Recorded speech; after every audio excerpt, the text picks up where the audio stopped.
Madam, Julie madam, ஓ Julie madam, ஓ Julie madam. நாடு விட்டு நாடு எஸ்கேப் ஆயிருப்பாங்கன்னு நினைக்கிறேன். ஆனா ஜூலி மேடம், உங்களுக்கு நான் கண்டிப்பா நன்றி சொல்லணும். நீங்க எங்க அண்ணனை எதிர்த்து பேசுனீங்க பாருங்க, அதுக்கப்புறம் தான் மக்கள் எல்லாம் இரிட்டேட் ஆகி கட்டுப்பாய் உங்க மூஞ்ச பார்த்தோம், நீங்க பேசுறத கேட்டோம், அப்படியே அந்த நியூட்ரலா இருந்தாங்க இல்லையா, யாருக்கு ஓட்டு போடலாம் அப்படின்ற ஒரு கன்ஃபியூஷன்ல இருந்தாங்க இல்லையா, அவங்க எல்லாரும் எங்க அண்ணனுக்கு ஓட்டு போடுறதுக்கு ஒரே காரணம் தாங்கள் தான். உங்களுடைய அந்த அருமையான பேச்சும் உங்களுடைய அருமையான அந்த முக பாவனைகளும் நீங்கள் கொடுத்த எக்ஸ்பிரஷனும் டாப் நாச்சுங்க, டாப் நாச். சோ இந்த தருணத்துல உங்களுக்கு அணிலாகிய நாங்கள் மிகுந்த கடமைப்பட்டிருக்கிறோம். நன்றி. நீங்கள் இத்துடன் உங்களுடைய சேவையை நிறுத்தி விடாதீர்கள். மேலும் மேலும் எங்களை நீங்கள் வசைப்பாடுங்கள். அப்பொழுதுதான் அன்னையோட அன்பும் எங்களுக்கு கிடைக்கும், அன்னையோருடைய வெறுப்பும். ஸோ மக்களே, இது வந்து ஜெயிச்சிட்டோம் அப்படிங்கிற திமிரில் ஆடுறது அப்படின்னு எடுத்துக்காதீங்க தயவு செஞ்சு.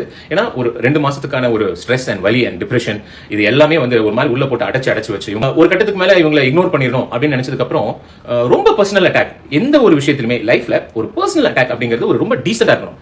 ஒருத்தவங்களை பத்தி பேசுறோமா, அது ரொம்ப டீசெண்டா இருக்கணும். அவங்கள வந்து ஒரு மாதிரி தரைக்குறைவா பேசி அசிங்கமா பேசி, ஐயோ தயவு செஞ்சு அதை செய்யாதீங்க.